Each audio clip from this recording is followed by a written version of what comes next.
ассалому алейкум тамошобинони муҳтарам. Нашри навбати барномаи иттилоъоти ахборро аз телевизиони Тоҷикистон мустақиман манзуратон мегардонем. Дар студиои Шеҳ Саттор.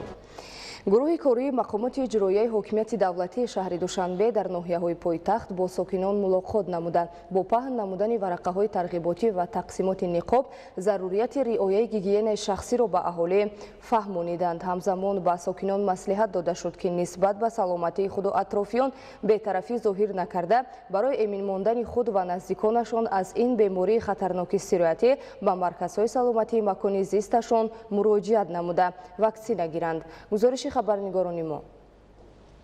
طبق دستور سپارش‌های رئیس شهر دوشنبه محترم رستم امامعلی و ستاد شهری اوید به پیشگیری از انتقال و پهنشوی بیماری سیرویتی کرونا ویروس کووید 19 در پایتخت مملکت کارهای فهماندهی جهت امین ماندن ساکنان از این بیماری پرزور می‌گردد. با همین مقصد در ناحیه اسماعیلی سامانه پایتخت با اشتراک نمایندگان مقامات اجرایی حکومت دولتی ناحیه، کارمندان حفظ حقوق معارف و فعالان کسب و کار گوناگون همروزه سحر و بیگاه در صحنه باغ استاد رودکی و بازار مهرگان جمع آمده، سپس به گروه‌ها تقسیم گردیده کارهای فهماندهی را در جاهای جمعیتی بر راه ماندند. از جمله امروز از جانب گروه‌های تأسیس گردیده در بازار مهرگان، کوچه و خیابان‌های رودکی، میرزا ترسونزاده، گلگشت و باغ‌های استاد رودکی، صدرالدین عینی، احمدی دانش، اطراف نشان دولتی، پرچم ملی و دیگر نقطه‌های سیرآدم با ساکنان ملاقات و صحبت‌ها دایر گردید. ضمن صحبت به آنها توصیه داده شد که در جایهای جمعیتی و مکانهای سیرآدم از نقاب‌های محافظتی حتمی استفاده برده قاعده‌های بهداشتی را رعایت نمایند. همچنین به ساکنان توصیه داده شد که نسبت به سلامتی خود و اطرافیان بی‌پروایی ظاهر نکرده برای امین ماندن خود و نزدیکان از این بیماری خطرناک سیرویتی به مرکزهای سلامتی مکان زیستشان مراجعت نمایند. بهر پیشگیری بیماری سیرویتی ما را ضرور است که دستجمعانه مبارزه برده از توصیه‌های طبیبان استفاده نماییم. با دستور و سفارش‌های شهرداری در 4 ناحیه پایتخت گروه‌های کاری تأسیس یافته‌اند که آنها در جایهای جمعیتی و مکان‌های سیرآدم به خاطر پیشگیری از این بیماری سیرویتی با ساکنان و مهمانان شهر کارهای فهماندهی می‌برند. محمد مومنزاده، مهروز جمعه، بهادری قربان، اخبار. در شهر خوجند چاره‌های ضد اپیدمیکی برای پیشگیری از بیماری کرونا ویروس تقویت بخشیده می‌شوند. همه چاره‌بینی‌های پیشگیری، بهداشتی و فهماندهی در ستاد شهری طرح‌ریزی گردیده با اشتراک مسئولین و کارمندان شعبه و ساختارهای مربوطه و فعالان و نمایندگان اهل جامعه صورت می‌گیرد. گزارش روزعلی رحمان و دلشاد یوسفی. در وضع خروج نوع بیماری سیرویتی کرونا کووید 19 در شهر خوجند اجرای حجم بیشتر و عاجلی و وسیع بهداشتی پیشگیری و فهماندهی پیش آمده است. زیرا در شهر خوجند شماره مؤسسه‌های مأموری، سودای خدمت‌رسانی، بازارها، آمد و رفت شهروندان زیاد میباشد. در اساس نشانداد استاد جمهوریوی اوید به پیشگیری از انتقال و پهنشوی بیماری سیرویتی کرونا ویروس در شهر خوجند همه چاره‌بینی‌های پیشگیری از بیماری سیرویتی در استاد شهری طرح‌ریزی و هماهنگ ساخته در اجرای کارهای پیشگیری، بی‌ضررگردانی، تبلیغاتی و فهماندهی همه ساختار و شعبه، مؤسسه‌های مربوطه شهری، مؤسسه‌های طبی پروفیلاکتیکی، مقامات حفظ حقوق، شعبه‌های زنان و عائله، جوانان و ورزش، کمیته محله‌ها، گروه‌های تبلیغاتی و فعالان و والنتیران اشتراک می‌نمایند. همه این تدبیرها با پیشگیری خطر انتقال و پهنشوی کرونا ویروس نو روانه گردیدند و این به منفعت سالمی هر نفر میباشد. حالت‌های سیرویت‌یابی با کرونا ویروس نو به قید گرفته شده ضمن کارهای فهماندهی مناسبت جدی ساکنان و مهمانان هر نفر با رعایت حتمی گیگین شخصی و جمعیتی، فاصله اجتماعی، اجرای تدبیرهای بهداشتی که ستاد جمهوریوی در اساس توصیه و طلبات سازمان عمومی جهانی تندرستی و عالمان و متخصصان طب نشان داده است طلب کرده می‌شود. زیرا حالت‌های رعایت نکردن به این طلبات و توصیه‌ها فارغ‌بالی و بی‌پروایی عده از ساکنان و مهمانان به نظر می‌رسند. تدبیرهای فهماندهی، کارهای ترغیباتی اوید به پیشگیری سیرویت‌یابی در کوچه‌های خیابان‌ها، موضع‌های سیرآدم، در تشکیلات و مؤسسه‌ها، در کمیته محله‌های شهر خوجند با استفاده از همه امکانیت‌ها، راه و اصول‌ها و با اشتراک مسئولان و متخصصان جریان دارند. کارمندان مرکزی تشکل طرز حیات سالمی ولایت سوخت که هر روز در جایی که سیرآدم در ریگستان پنجشنبه، ایستگاه‌ها، میکرو اتوبوس‌ها هر روز تا 2-3 هزار نقاب تقسیم کرده، موادهای اطلاعاتی تقسیم کرده، کارهای فهماندهی و گزارنده استاده ایم. طبق تصمیم استاد شهری در کوچه و محله، میدان و گلگشت و خیابان‌ها، بازارها، صحن و حدود مرکزهای سودای خدمترسانی در مجموع در همه موضع‌های سرآدم و جمعیتی شهر خوجند کارهای بی‌ضررگردانی و بهداشتی عملی شده ایستادند. در اساس طلبات سانیتری اپیدمیولوژی کارهای بی‌ضررگردانی از روی جدول شبانه‌روزی با استفاده محلول‌های مخصوص با رعایت تیار کردن فایزناکی طلبات محلول‌ها طرز کارکرد با استفاده محلول‌های استحصال خودی جریان دارند. با واسطه محلول‌های بی‌ضررگردانی محیط شهر، گلگشت خیابان‌ها، کوچه‌ها، راه‌های پیاده‌گرد، راه‌های زیرزمینی، اطراف خانه‌های بلندآشانه، مرکزهای کلان سودا، بازارها را بی‌ضرر می‌گردانیم. کارکرد کوچه و میدان و خیابان و گلگشت‌ها محل‌های وسیع توسط ماشین‌های مخصوص صاحبی وقت شبانه گذرانده در این کار ماشین‌های دارای تجهیزات مخصوص کارخانه نقلیات سانیتری شهر خوجند استفاده می‌شوند. در حدود محله‌ها، خانه‌های بلندآشانه استقامتی، بازار و مرکزهای سودا، ایستگاه‌های نقلیاتی، راه‌های پیاده‌گرد و زیرزمینی کارهای کارکرد با محلول‌ها توسط تجهیزات دستی عملی می‌شوند. بی‌ضررگردانی در اساس نقشه تصدیق شده استاد شهری گذرانده می‌شود. در این کار ما را ساختارهای حدود شهر، خدمات آتش‌نشانی، کمیته حالات فوق‌العاده در شهر خوجند، ساختارهای وزارت تندرستی در حدود شهر خوجند، خودی مرکز نظارت سنتر اپیدمیولوژی شهر در یک جایگی گذرانده شده. در برابر اجرای این تدبیرها از جانب مقامات مربوطه دولتی در محل هر نفر بهر پیشگیری خطر سرایت‌یابی به کرونا ویروس نو و همه گونه بیماری‌های سرایتی با رعایت حتمی گیگینی شخصی و جمعیتی، فاصله اجتماعی و طلبات بهداشتی در محل زیست، جای کار و جای‌های جمعیتی باید با مسئولیت جدی بهر سالمی خود و جامعه مناسبت نمایند. در ولایت سوخت دور ولایتی آزمون جمهوریوی محصولات و خدمترسانی بهترین جمهوری تاجیکستان جمع بست گردید. در آزمون از 18 شهر و ناحیه‌های ولایت 90 کارخانه و تشکیلات و صاحبکاران و هنرمندان با 93 نامگوی محصولات در داخل مملکت استحصال شونده اشتراک کردند. گزارش صدرالدین سیراج‌الدین. آزمون جمهوریوی محصولات و خدمترسانی بهترین جمهوری تاجیکستان با دستور سفارش‌های اساسگذار صلح و وحدت ملی پیشوای ملت پرزیدنت جمهوری تاجیکستان محترم امامعلی رحمان به خاطر دستگیری صاحبکاران وطنی، استحصال محصولات رقابت‌پذیر و واردات عوض کننده، اینچنین معرفی محصولات بهترین کارخانه‌های استحصالی، کار و خدمترسانی و هنرهای مردمی بخشیده به جشن تاریخی 30 سالگی استقلال دولتی و در دایره سالهای رشد دهات، سیاحت و هنرهای مردمی راه اندازی شده است. آزمون جمهوریوی محصولات و خدمترسانی بهترین جمهوری تاجیکستان از روی نامیناسی‌های محصولات خوراکواری، مال‌های صنعتی برای اهالی، محصولات هنرهای مردمی، محصولات تعینات استحصالی و تکنیکی، خدمترسانی خوراک عموم و خدمترسانی سودای چکنه برگزار کرده شد. بهر دستگیری صاحبکاران وطنی، استحصال محصولات رقابت‌پذیر و واردات عوض کننده، اینچنین معرفی محصولات بهترین کارخانه‌های استحصالی، کار و خدمترسانی و هنرهای مردمی راه اندازی نمودن چنین چاره‌بینی‌ها مهم و منفعت آور می باشد. دوره ولایتی آزمون محصولات و خدمترسانی بهترین جمهوری تاجیکستان از جانب مرکز تاجیک استاندارد با دستگیری مقامات اجرایی حاکمیت دولتی ولایت سوخت برگزار کرده شد که در آن 90 کارخانه و تشکیلات و صاحبکاران و هنرمندان از شهر و ناحیه‌های بوستان، گلستان، اسفره، استرافشان، پنجکند، خوجند، باباجان غفورов، کانی بادام، اشت و غیره با 93 نامگوی محصولات در داخل کشور استحصال شونده اشتراک نمودند. برگزار گردیدن آزمون محصولات و خدمترسانی بهترین جمهوری تاجیکستان در برابر بهتر شدن صفت و بخطری محصولات وطنی و بلند گشتن رقابت‌پذیری آن در بازار، همچنین برای اشتراک مال استحصال کنندگان در چنین چاره‌بینی‌های سطح بین‌المللی شرایط فراهم می‌آورد. تشکیل چنین چاره‌بینی‌ها امکان می‌دهد که استحصال کنندگان وطنی محصولات و کار و خدمترسانی را به طلبات بین‌الخلقی مطابق نمایند تا در بازار داخل و بیرون به رقابت تاب‌آور گشته به این وسیله اقتدار صادراتی کشور زیاد کرده شود. همچنین آزمون امکانیت می‌دهد که صاحبکاران، مال استحصال کنندگان با طلبات حجت‌های معیاری و قانون‌های جمهوری تاجیکستان در باره ساحه از نزدیک آشنا گشته معرفت حقوقی خود را بلند بردارند. بعد از بهاگذاری آزمون از جانب معین‌سازان اکسپرت‌ها، اشتراکچیان محصولات خود را با نرخ دسترس پیشنهاد خریداران نمودند. همین طریق 32 کارخانه و مؤسسه ها غالب دانسته شدند و برای اشتراک در دور جمهوری راه خط پیدا نمودند. غالبان آزمون در مرکز تاجیکستان در ولایت صلح با دیپلم، جایزه و شهادتنامه سرفراز گردانیده شدند. ادامه اخبار. در دایره جشن 30 سالگی استقلال دولتی جمهوری تاجیکستان در شهر و ناحیه‌های ولایت مختار کوهستانی بدخشان تدبیرهای آبادانی وسعت دارد. در ولایت در برابر بنیاد و نوسازی انشاءات گوناگون تعیینات، ساختمان مؤسسه‌های تعلیمی نیز به نقشه گرفته شده است. گزارش خبرنگاران ما.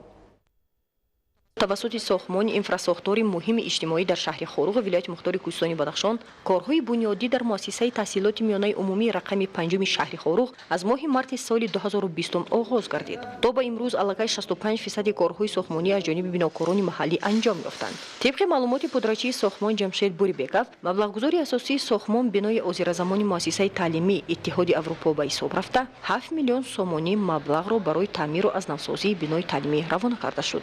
ساختمانچیان حالی حاضر به کارهای بیرونی بند بوده 20% آن را به ثبوت رساندند و کارهای درونی باشد 90% انجام داده شدند. مطابق لایحه بنای مؤسسه از 2 آشیانه عبارت بوده برای 450 جای نشست در یک بس پیش بینی شده است. در آشیانه یکم صنفخانه‌های تعلیمی و اتاق‌های فنی جای داده شده، در آشیانه دوم باشد مجلسگاه و اتاق‌های آزمایشی بنیاد می‌گردد. لازم به یادآوری است که دوام چند سال اخیر با تشبث شریکان رشد در همکاری با حکومت جمهوری تاجیکستان چندین امارات مهم تعیینات گوناگون اقتصادی و اجتماعی و فرهنگی در شهر و ناحیه‌های ولایت مختار کوهستانی بدخشان بنیاد و مورد بهره برداری قرار گرفتند. این عامل بهر باز هم بهتر کردن سطح و صفت تعلیم و تربیت نسل نورس مساعدت می‌نماید. در کارهای ساختمانی در مؤسسه تعلیمی 40 نفر ساختمانچیان جمعیت دارای مسئولیتش محدود تامینات دهات مشغول بوده کوشش به خرج می‌دهند که تا بنا را با صفت بلند و در مهلت معین شده به انجام رسانند. این زمان در ساختمان بنا مکتب رقم 5 کار می‌کنیم. در اینجا ساختمانچیان شهر خود نویو کار میکنند. حاضر ما کارهای اندوکنی کار میکنیم. نیت میکنیم کارهای ساختمانی رو به صفت عالی به انجام رسونیم. گرچند تا جشن 30 سالگی استقلالیت دولتی جمهوری تاجیکستان روزهای به شمار باقی مانده باشند هم ساختمانچیان تلاش به خرج میدهند تا بنا را با صفت بلند به اتمام رسانند. با قامت افراختن مؤسسه تحصیلات میانه عمومی رقم 5 شهر خاروق، خوانندگان روز دانش را در مؤسسه زیبای و زمانوی و فراهم با تمام شرایط سطح بلند استقبال خواهند کرد. رئیست بانک دولتی امانتگذاری جمهوری تاجیکستان امانت بانک با مقصد پیشنهاد قرض‌های امتیازناک به کشاورزان و به همین وسیله زیاد نمودن اقتدار استحصالی محصولات، تامین فراوانی بازار و سهامگذاری در تامین امنیت آذوقه‌واری اقدام کشاورز 2021 را عملی می‌نماید. در همین زمینه فیلیال‌های شهر و ناحیه‌های مملکت به خواجگی‌های دهقانی و دهقانان قرض‌های درازمدت پیشنهاد نموده، همچنین به آنها در سپاریدن قرض امتیازهای علاوه‌ای می‌دهند. گزارش عبدالرزاق عزیز و زبیدالله قادر. اقدام کشاورز 2021 از جانب رئیست بانک دولتی امانتگذاری جمهوری تاجیکستان در زمینه تطبیق دستورها از پیام راهنمای سرور دولتی تاجیکستان محترم امامعلی رحمان با مجلس عالی جمهوری تاجیکستان راهاندازی گردیده. هدف از این تصمیم دستگیری کشاورزان مملکت، رشد ساحه کشاورزی، سهامگذاری در تامین امنیت آذوقه‌واری و به همین وسیله بهتر گردانیدن سطح زندگی مردم ارزیابی می شود. طوری ما مشاهده کردیم در همه فیلیال های گروه شهر و ناحیه های مختلف ولایت ختلان اقدام کشاورز 2021 را مورد تطبیق و اجرا قرار داده. کشاورزان را همه‌جانبه دستگیری می کنند. در فیلیال رقم 5 امانت بانک در شهر لیوکند چنین قرض های امتیازناک را با فایز های پست و مهلت طولانی دسترسی دهقانان می کنند. در مجموع 31 هکتار زمین خواجگی دهقانی داریم. 20 هکتار کشت پخته کاریدگیم که علاقه حوض ما دوی مراتبه غذاش دادیم و دوی مراتبه آبش هم دادیم. علاقه برای حاصلگیری تیار شده ایستاده است.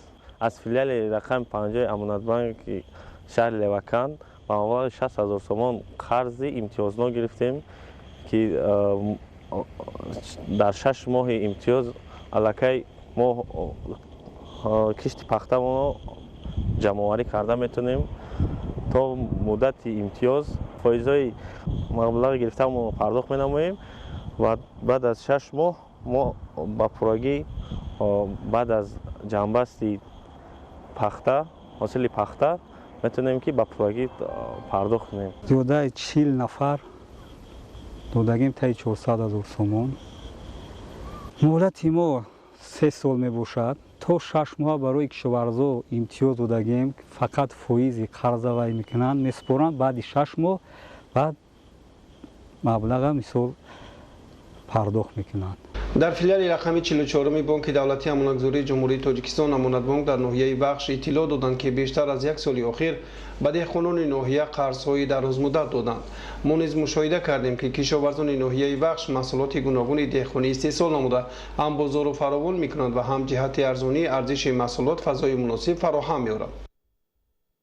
با این مبلغ 150,000 سومانی قرض دادیم در رفت کور سنجش دیده برآمدیم حقیقتا در این مبلغ از ثمرناک استفاده برده در پخته و کشتکاری زراعتی استفاده برده است و اساسا در همین دور نیم ساله سال 2021 با مبلغ 4,328,000 سومانی قرض با 196 شهروند هم ناحیه قرض دادیم. این قرض اقدام کشاورز که همه قرضای با ما دادگی مثلا ثمرناک استفاده برده است. дар филиали рақами 54 амонатбонк дар ноҳияи кӯшониён чунин қарзҳои имтиёзнокро бо фоизи пасту муҳлати тӯлонӣ дастраси деҳқонон намуданд. аз филиали рақами 42 бонки давлатии амонатгузории ҷумҳурии тоҷикистон амонатбонк дар вилояти хатлон иттилоъ доданд ки деҳқонони вилоят имкон доранд ки қарзҳои гирифтаро бо муҳлати аз 6 то 36 моҳ бо 18% баргардонад. меъёри фоизи моҳонаи қарз бо пули миллӣ 1,5%-ро ташкил медиҳад. раёсати бонки давлатии амонатгузории ҷумҳурии тоҷикистон амонатбонк дар минбаъда низ иқломи кишоварз 2021-ро роҳандозӣ карда барои истеҳсоли маҳсулоти рақобатпазир ва фаровонӣ ва арзонии бозорҳои дохилӣ ба кишоварзон кӯмаку дастгириҳо хоҳанд кард. абдурозиқи азиз, убайдуллои Ходир, вилояти Хатлон, ахбор. сокинони ноҳияи ҷайҳун имсол баъд аз ҷамъоварии ҳосили зироат дасткишти асосӣ нақша доранд ки дар майдони беш аз 6700 гектар кишти такрориро анҷом дода дар ин мавсим низ бо рӯёнидани ҳосили баланд дар фаровонии бозори истеъмолӣ саҳм гузоранд. идомаи мавзӯъ дар гузориши хабарнигорони мо.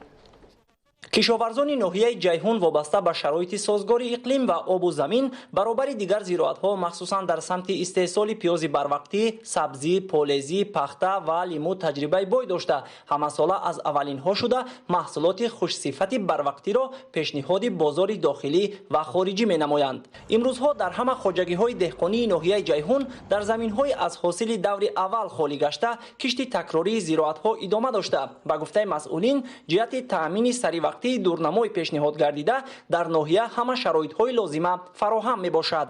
айни ҳол дар майдони 1470 гектар кишти ҷоримака барои дон, 100 гектар шолӣ, 1750 гектар кишти ҷоримака барои хӯроки чорво, 555 гектар кишти ғалладонагиҳои лӯбиёгӣ гузаронида шудааст ва мо тасмим гирифтем ки соли равон дар майдони 6734 гектар кишти такрории зироатҳои кишоварзӣ гузаронда дар таъмини амнияти озуқавории кишвар саҳми босазои худро гузорем.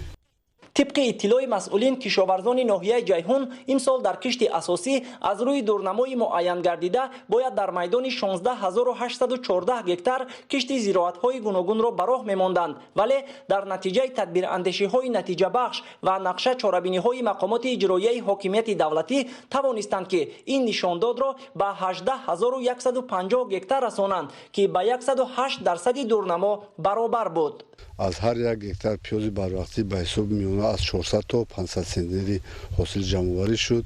از میدان غلظانگی‌ها باشد از 45 تا 50 سنتنر جمع‌آوری کرده شد و ما سال روان در کشت تکراری زراعت کشاورزی باید که در میدان 1900 هکتار کشت سبزی گذرانده تمام منطقه‌های کشور را با این نمود محصولات با پررگی تامین نمود. طور مشاهده می‌گردد امروزها در شهر و نواحی منطقه باختری ولایت ختلان کارهای صحرایی بخصوص کشت تکراری زراعت‌ها با مرام ادامه داشته. کشاورزان با کارکرد اگرتکنیکای پرورش، غذادهی و آبمانی مشغول می‌باشند. طبق اطلاع مسئولین سرریاست کشاورزی ولایت ختلان امسال در حدود ولایت دورنمای کشت تکراری زراعت‌ها 130222 هکتار را تشکیل می‌نماید که تا به امروز در میدان زیاده از 114000 1880 гектар кишти зироатҳои ба ин айём мувофиқ гузаронида шудааст. кишоварзони вилоят дар 5 моҳи соли 2021 маҷмӯи умумии маҳсулоти кишоварзиро ба 2 миллиарду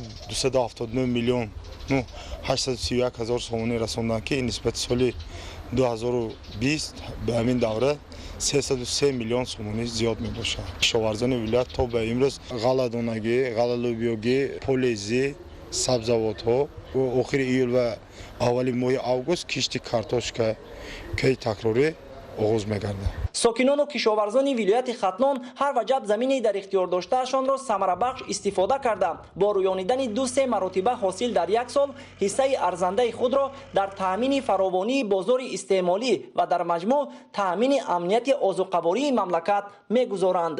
Таварали соҳибназар, Парвизи Сафар барои барномаи ахбор.